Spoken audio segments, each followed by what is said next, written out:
আরজিকর ঘটনার মাত্র 11 মাসের মধ্যেই আমরা দেখতে পেলাম সাউথ ক্যালকাটার ল কলেজে এক ছাত্রীকে গণধর্ষণ করেছে সেই কলেজেরই ছাত্র। কি বলবেন?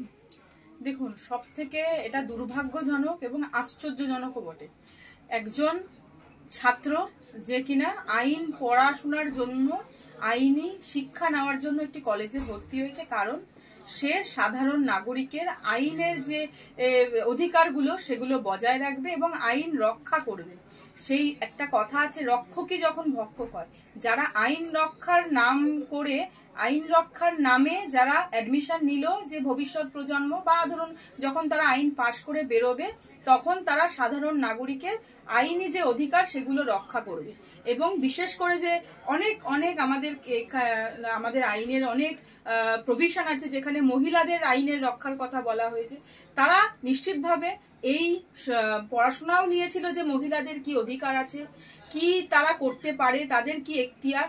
আইনি পড়াশোনার বাইরেও এটা একদম খুব বেসিক নলেজ যে তার কতটা এখতিয়ার আছে, সে জানা সত্ত্বেও একটি এইরকম নির্মম ঘটনা করলো। এবং সব থেকে বড় কথা, এটি একটি অনেক কথা শোনা যাচ্ছে তার বিরুদ্ধে যে এটি তার প্রথম যে অ্যাটেম্প ছিল তা কিন্তু নয়। এর আগেও কিন্তু বহু মেয়েদের কিন্তু কলেজের বহু ছাত্রীকে কিন্তু এভাবে ডিস্টার্ব করা হয়েছে। আজকে এই ঘটনাটা সামনে এসছে। এরকমও ঘটনা থাকতে পারে যে ঘটনাগুলো হয়তো জনসমক্ষে আসেনি। এবং সব থেকে বড় কথা যে একটি ঘটনা ঘটে গেল, যারা ধরুন সমাজের বিভিন্ন নাগরিকের বা মহিলাদের ভোটে তারা ভোট পেয়ে তারা একটি প্রতিনিধি, প্রত্যেককে জনপ্রতিনিধি হলো, তাদের বক্তব্য সব থেকে বেশি আশ্চর্যকর। কেউ কেউ বলছে যে উনি বান্ধবীকে নিয়ে যেতে পারতেন, কাউকে বলে যেতে পারতেন। কেন? আমাদের ভারতবর্ষের যে আইন, সেখানে তো কোথাও বলা নেই যে মহিলারা স্বাধীনভাবে কোথাও যেতে পারবে না। সব থেকে বড় কথা, কলেজে পড়াশোনা করতে পারবে না, এবং কলেজে পড়াশোনা করতে গেলে বা কলেজের কোথাও যেতে গেলে তাকে একটা বান্ধবীকে নিয়ে যেতে হবে। এটা কিরকম কথা? একটি মহিলা বা একটি মেয়ে, একটি ছাত্রী তার কলেজেও সুরক্ষিত নয়, আর কোথায় সুরক্ষিত হবে মেয়েরা? এই নিয়ে একটি চরম থেকে চরম শাস্তির ব্যবস্থা কিন্তু যারা এই দোষী ব্যক্তি আছে তাদের কিন্তু অবশ্যই করতে হবে।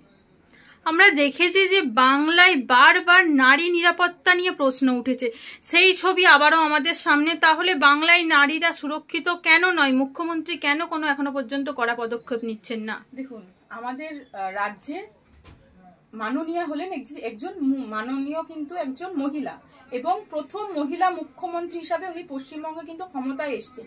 ওনার সব থেকে প্রথম যে গুরুদায়িত্বটা ছিল সেটা হচ্ছে মহিলাদের নিরাপত্তা কিন্তু বজায় রাখা, এবং যদি কেউ মহিলার নিরাপত্তা বিঘ্নিত করে বা মহিলাদের ওপর যদি কোনো কেউ অত্যাচার করে, সে নিজের পার্টি হোক বা নিজের বাড়ির লোক হোক, তাতেও কিন্তু তার বিরুদ্ধে শাস্তি নেওয়ার ব্যবস্থা কিন্তু করতে হতো।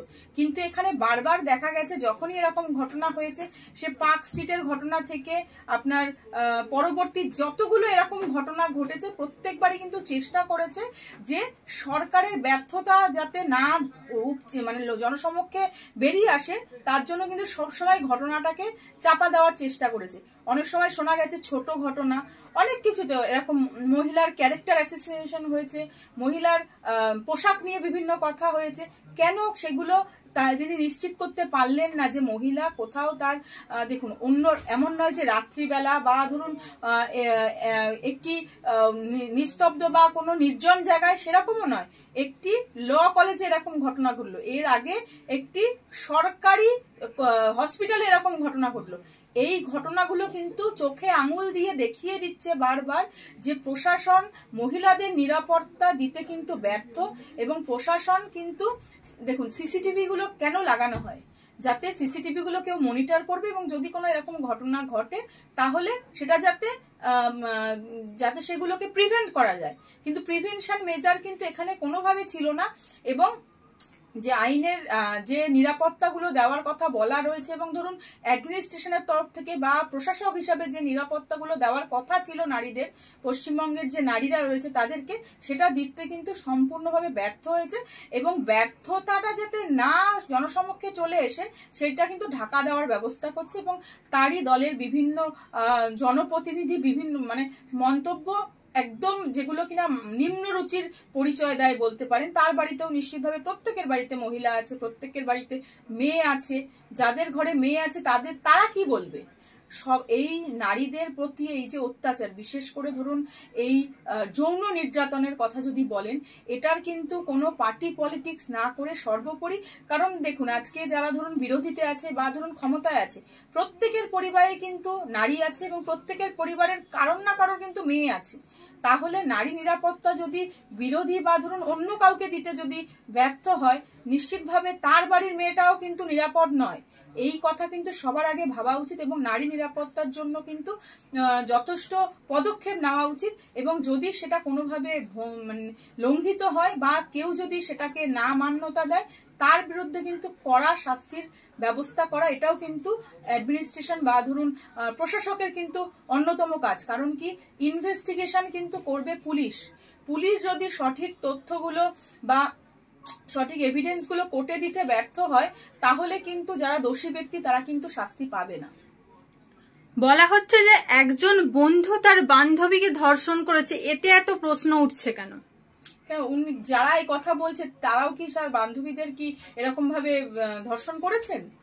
সব থেকে এই প্রশ্ন তো সবার আগে আসবে যে কোনো বন্ধু বা বান্ধবীকে সে রেপ করবে, এটা কোন দেশের আইন? এরকম আইন তো আমি অ্যাটলিস্ট কোনো আইনের বইতে পড়িনি যে বন্ধু মানেই সে তার বান্ধবীকে রেপ করার অধিকার পেয়ে যাবে, এরকম তো নয়। ইভেন ধরুন আমাদের আইনে কথাও বলা আছে, হাজবেন্ডও তার ওয়াইফকে যদি তার যৌন মিলনে করতে চায় বা ধরুন যৌন রিলেশন করতে চায়, সেক্সুয়াল রিলেশনশিপ করতে যায়, সেখানেও কিন্তু কনসেন্টের প্রয়োজন হয়। সেই নিয়েও একাধিক জাজমেন্ট আছে। সেখানে একটি কলেজের একই সঙ্গে হয়তো পড়ে বা তার থেকে সিনিয়র দাদা বা ধরুন কোনো বন্ধু, সে তো কোনোভাবে তাকে লাইসেন্স দিয়ে দেয়নি যে বন্ধু হিসাবে বান্ধবীকে রেপ করে নেবে। আমরা দেখতে পাচ্ছি যে বাংলায় দিনের পর দিন যেভাবে জঘন্য ঘটনা ঘটে চলেছে, তাহলে কি তৃণমূল বলতে চাইছে মেয়েদের ঘরবন্দি করে থাকতে হবে? রাজ্যে কি মহিলা আইনজীবী চিকিৎসকদের কোনো সুরক্ষা নেই? দেখুন, যে নিম্ন রুচির পরিচয় দিয়েছেন বিভিন্ন জনপ্রতিনিধিরা, তাতে তারা বলতে চাইছে যে মেয়েরা ঘরবন্দি থাকবে, কিন্তু সেটা তো নয়। আমাদের বাংলা তথা ভারতবর্ষের যে আইন আছে সেখানে কিন্তু বলা আছে যে কোনো নাগরিকের যে কোনো স্থানে যাওয়ার অধিকার আছে। তার মানে যে কোনো সিটিজেন মানে কিন্তু সেটা মহিলাও বোঝায়, এবং সেই মহিলাদের নিরাপত্তা দেওয়ার দায়িত্ব কিন্তু একটি যেখানে যে সরকার রয়েছে বা পুলিশ প্রশাসন যাদের কাছে রয়েছে তাদের কিন্তু সেটা ব্যবস্থা করার দায়িত্ব।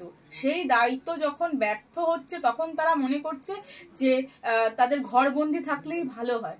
কিন্তু বক্তব্য হচ্ছে, ঘরবন্দি যদি কাউকে করে রাখে, নিজের বাড়ির লোকে মহিলাদেরকে তিনি ঘরবন্দি করে রাখতে পারবেন? যদি পারেন তারপরে উনি দেশের কথা বলবেন, তারপরে উনি রাজ্যের কথা বলবেন। বক্তব্য হচ্ছে ওনারা যে ব্যর্থ হয়েছে, সেই ব্যর্থটা যাতে সামনে না আসে সেই জন্য এইসব মন্তব্য করে মানুষকে বিভ্রান্ত করার চেষ্টা করছে।